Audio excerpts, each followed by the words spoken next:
always true. We ask the questions. What is needed in the world? Is that going to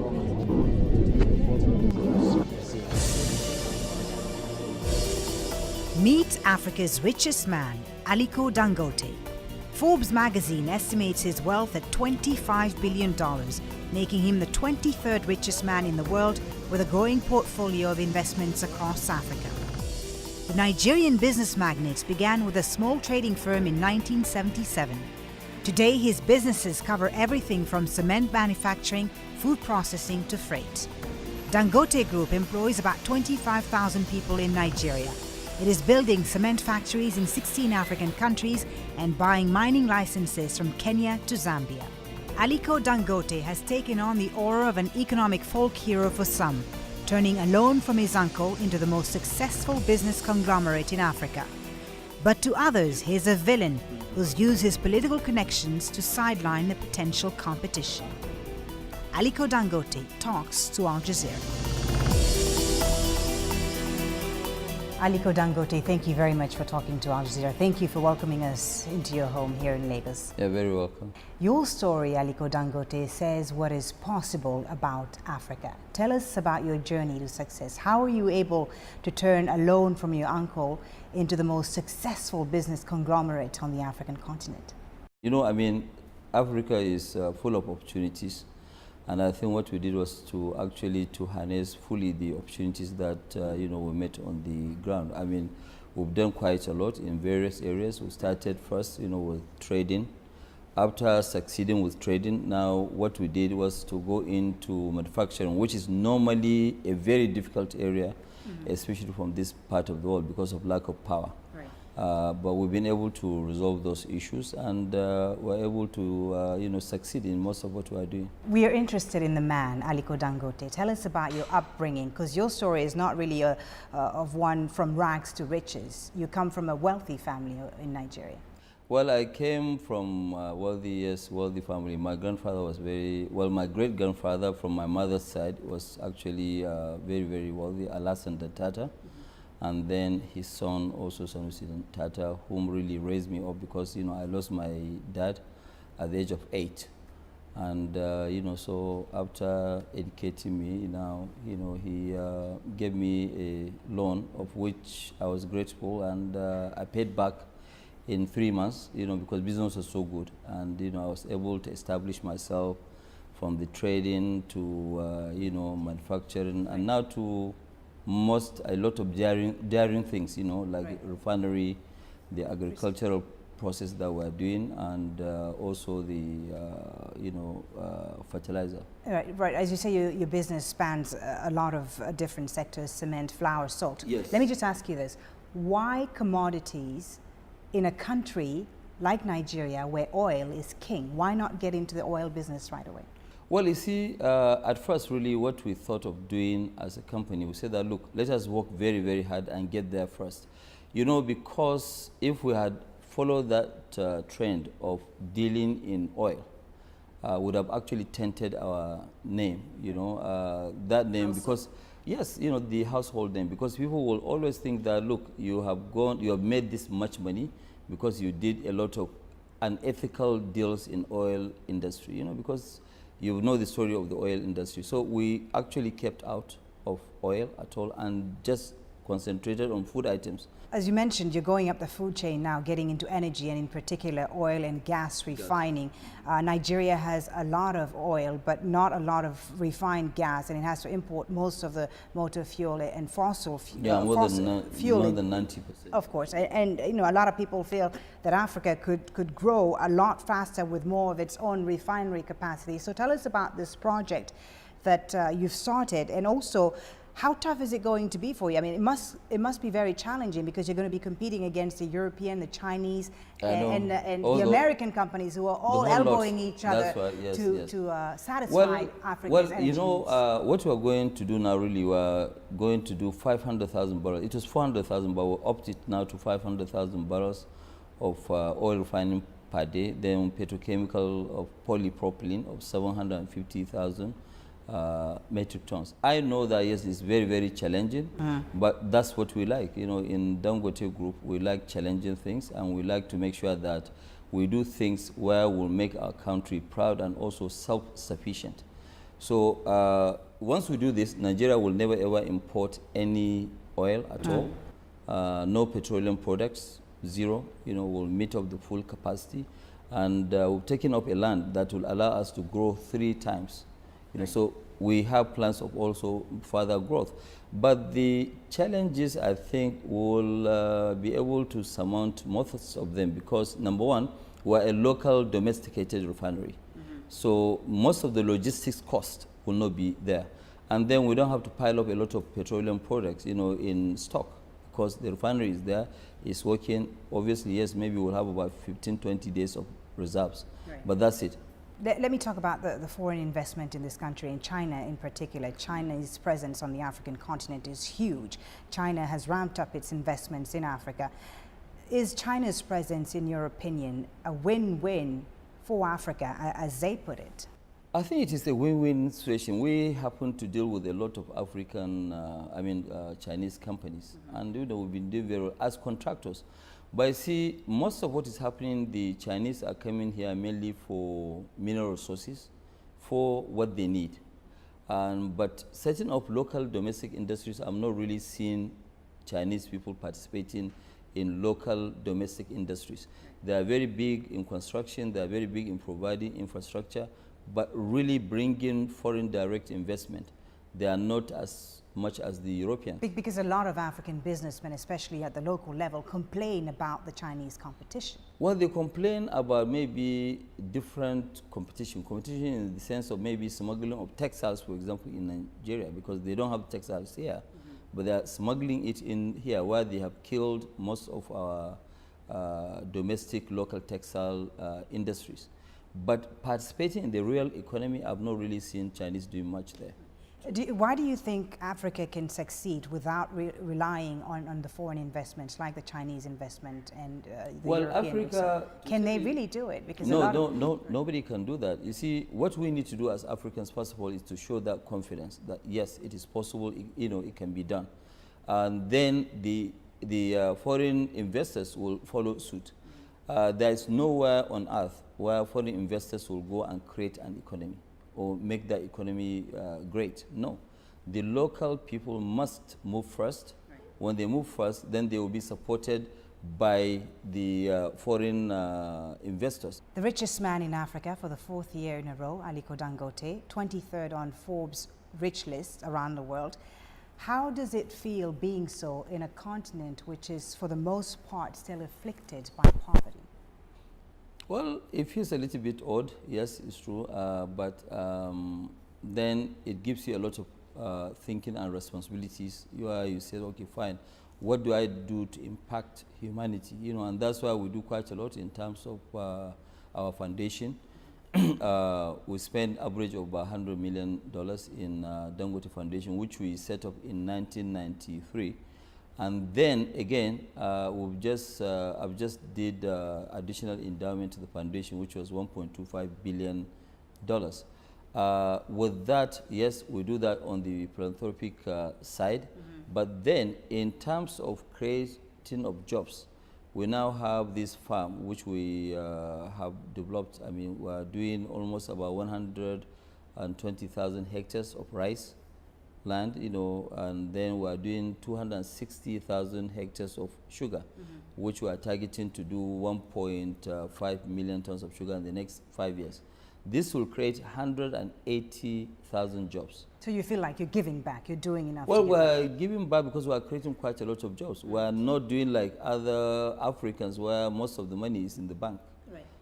We don't keep any money in the bank. Whatever we have, we fully invest, and we keep on investing. And that's what we do. Let me ask you something a bit more personal. How do you stay grounded? I mean, you seem like a very simple and humble man. Usually in Africa, when people are rich, they tend to flaunt it. I speak here from experience. How do you stay grounded? Which experience did you? I wasn't rich, unfortunately. But from the different things that I've seen around the continent, even when it comes to the leaders of the African continent. I have to really tell you the truth. My upbringing from my late grandfather really helped me quite a lot. He was a very, very humble person, and sometimes he used to drive himself, and that's what I do now. You know, even on weekends. Right now, once I finish this interview with you, I won't go out with the driver. I'm going to go alone, and I'm going to drive myself. I mean, I feel safe, and really, I don't have any issues. You know, with that. You know, you know, it's always better to be humble. You know, they say that no condition is permanent, so I want to always run my life. Whether I have money or I don't have money, I can run it, and it's true. I'm sure your life is more expensive to run than mine. I don't know about that. Well, I'm sure. Nigeria is Africa's #1 oil exporter, as we've said, but also probably the largest importer of petroleum products. A paradox, because really it's a system that's full of corruption. There's no denying it. So you've said, and I've heard you say this in several interviews, that corruption doesn't stop business. What do you mean by that? Well, corruption doesn't stop business. There's no, actually, there's no country without corruption. Even our own in Africa is well pronounced because we have very weak institutions. You know, what you need are very, very big institutions so that when you cross the line, there's somebody that will deal with you squarely. But, you know, be it in America, in Europe, or anywhere, there, I mean, these are countries that also have corruption, not at the same level with what we have in Africa. But in a country like Nigeria, for instance, sorry to interrupt you, Nigeria is ranked 144 out of 177 on Transparency International list of corrupt countries. Okay, I don't know the number. But it's known to be a notoriously corrupt country. So my question is, your journey to the top in a system that's notoriously corrupt, you must have had to pay some kickbacks and so on. Let me tell you something. We have actually never ever paid anybody any kickback at all. Never. And that never, honestly. But when you look at it also, when people are busy getting what you call waivers to make money here and there, we don't do it. If we really wanted to make money, you know, especially that I've been close to almost every president that has passed through that seat, you know, I would have actually, you know, gone into oil. Yeah, I told you, you know, before that we decided not to go into oil because we don't want to be tainted. You know, so you don't have to pay. It's not everybody. When you say yes, you cannot generalize that, yes, it's a corrupt nation, everybody is corrupt. No, it's not a generalization, but the reality is that. It's true, but you know, there are also a lot of people who are busy fighting the corruption.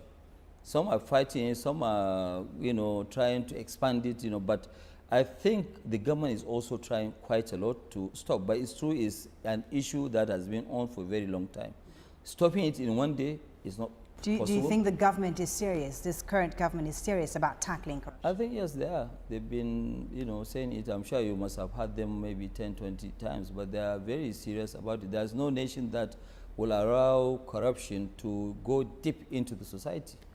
You try and stop it, yes, people will fight you, but you have to fight them. As a government, you have all the powers. But that's why I also mentioned we need very strong institutions. Very strong institutions will help Africa a lot. And Africa lacks these strong institutions. Right. You've alluded to this, that you've been very close to the Nigerian government. They've supported your venture. At one point, your company had exclusive imports rights in sugar, cement, and rice. No, we have never had exclusivity. But you have, there was nothing like exclusivity. There was nothing like exclusivity? Nothing whatsoever. So nobody, in fact, you know, right now, if you look at it, let me give you an example. We have invested heavily, maybe $6-7 billion in cement alone. But some people are saying, no, we're not happy because they are too big in the, you know, cement business. And this is what my question is. What do you respond to those who criticize you and say that you've benefited greatly of government favoritism, which has allowed you to collapse all competition and small business in Nigeria and establish yourself as a sole importer or manufacturer? What do you respond to those critics? Well, first of all, there was never any time where we were the sole manufacturers or sole importers or whatever of any item. It has never ever happened, only maybe during when we took risk. Let me give you an example. There was nothing like sugar industry in Nigeria. You know, and everything was imported, maybe small, the farming side. We took a risk in 1999 and opened up a refinery which we built with about $250 million then. Okay, so if we are the only ones having that sort of refinery, nobody was stopped. How can you say that somebody has given us a license? We are not giving a license to operate alone. Okay, what normally government will roll out, like right now, let me give you an example. Government has rolled out their agricultural policy on self-sufficiency in sugar. Okay, nobody is investing, maybe two of us. So tomorrow, when we are successful, somebody will rise up and say, no, this is a monopoly. It's not a monopoly because nobody has been stopped. That's number one. Number two, government has always been begging people to come and invest. So if we heed the call of government to go and invest, is that a problem with that? But can you understand that some people may see your close ties with the government, whether it's former President Obasanjo or the current government, as they can see it as a sort of favoritism? Could you understand that? Let me tell you something. You know, during the regime of Obasanjo had never ever given me anything directly. And you know, I know that but you helped finance his campaign, according to Equities. No, well, you know, whether I finance his campaign, but when I finance a campaign for anybody, it has no relationship. There are some African presidential campaigns that, yes, we fund, or we are part of the funding, but we have nothing to do even in the country. What we are looking for is good governance. Okay, so today, for example, you know, during Obasanjo's regime, which favors were we given? The greatest thing that we have actually hooked on was that Obasanjo said that, look, importers of cement, we don't want to see any imported cement. What we want you to do is to make sure that you go and do a backward integration. Produce the cement locally. We have everything. And that's what we have been able to prove in 7 years. So does Aliko Dangote then epitomize the free market at work in Nigeria? Oh, yeah, we do. In fact, look, you see, today, I am also a co-chair of the Nigerian Industrial Revolution. I've served in Foreign Investment Council. So if I serve on that one, my own duty today as a Nigerian, not as Aliko Dangote, is to keep convincing people to come and invest in Nigeria. And I keep telling people that, look, Nigeria is the best kept secret. If I don't want competition, I'll just sit down and keep quiet. But I think the country is much, much larger than my interest. Right. Okay, so the more investors that we have, the better. The unequal distribution of the oil wealth has contributed to a persistent inequality problem between North and South. Yes, I agree. The poverty in the North is in stark contrast to the more developed Southern states, and more people are unemployed and, as you know, illiterate in the North than they are in the South, which some people say is really then no surprise that extremist groups like Boko Haram continue to have appeal in some areas of northern Nigeria. So what are you, as Nigeria's richest man, doing to address this inequality? Are you investing in the North? Because it seems that no one seems to be interested in investing in northern Nigeria because of the rising insecurity in the region. What are you doing for your... What we are doing right now, we're investing about $2 billion alone in sugar plantations, you know, to make sure that we make the country self-sufficient. And 100% of this investment is up north. You know, almost about 55% of our cement production is up in the north central part of the country. In the northeastern and northwestern part of the country, that's where we're doing this sugar. In part of the north central, which is Niger State, and also Edo State, the northern part of Edo, we're also growing rice. But in a nutshell, we'll be spending almost maybe up to about $2.5 billion by creating 180,000 jobs. And that's just a start. Right. So you agree then that to address the threat of Boko Haram, you need to... I said it before. To address the fundamental problems of the Yes, I said it during the World Economic Forum that, look, part of the only thing that we can do to stop Boko Haram is to create jobs. Because when you create jobs, they themselves, they will find it very difficult to recruit people to join them. Because, you know, everybody will be busy. But you are right, it is also very dangerous to allow people to just sit down morning, day and night, 24 hours, 7 days a week, while they have nothing doing.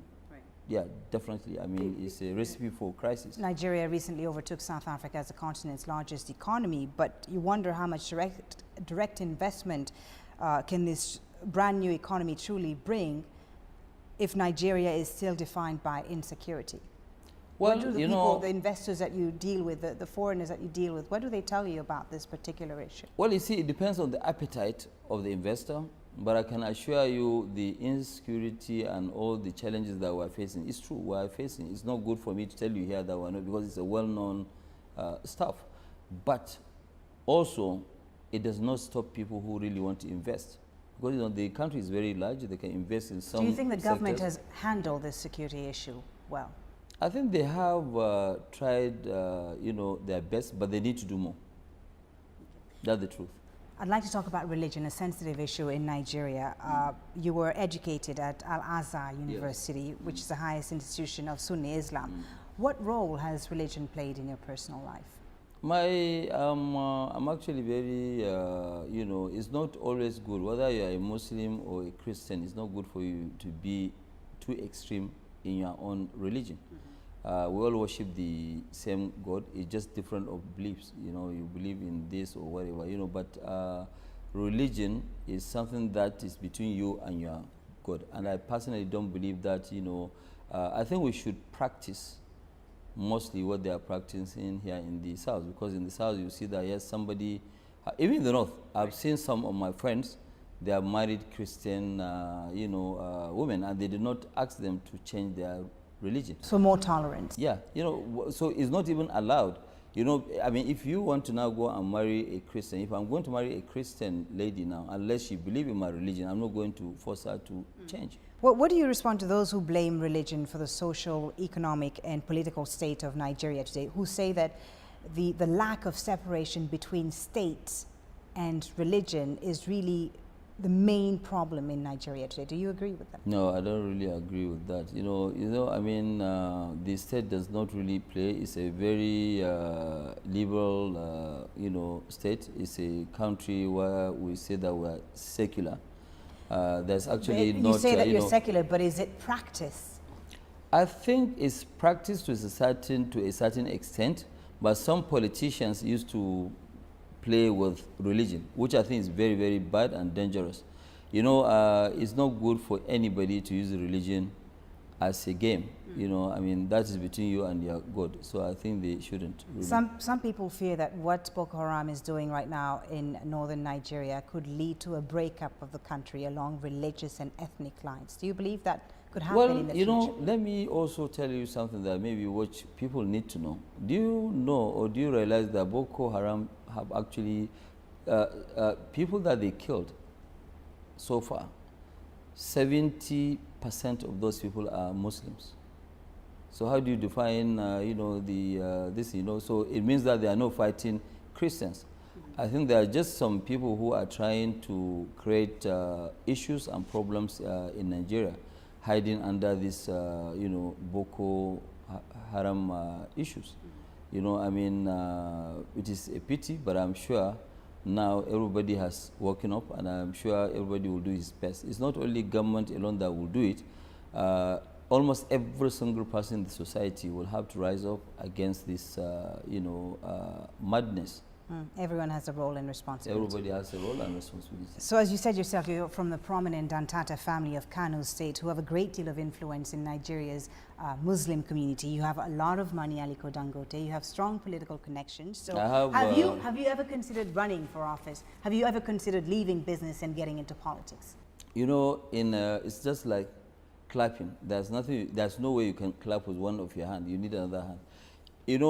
Even when you go into politics, if the economy is not doing well, what are you going to rule? You want to rule people in poverty, right? Which is not right. So I think people who are specialists in politics, we will support the good ones. They will go and run the, the political side of this. My own role is to see how can I develop Nigeria? How can I create jobs? What gives me joy is how many people I've actually helped through job creation, through doing so many things, and in future I want to make sure that Nigeria is self-sufficient in rail lines, in power, in a lot of things. So I can do my own contribution. I don't have to become president of Nigeria to change lives. So those who say Aliko Dangote for president, you tell them? No, nothing. I've never heard that word. I'm only hearing it for the first time from you. No, I've read it many times. A lot of people think you can you are telling me, I've never heard it, but no, to be serious, I don't have any intention of that. Aliko Dangote, thank you so very much for Thank you very much. Thank you for your time. Thank you.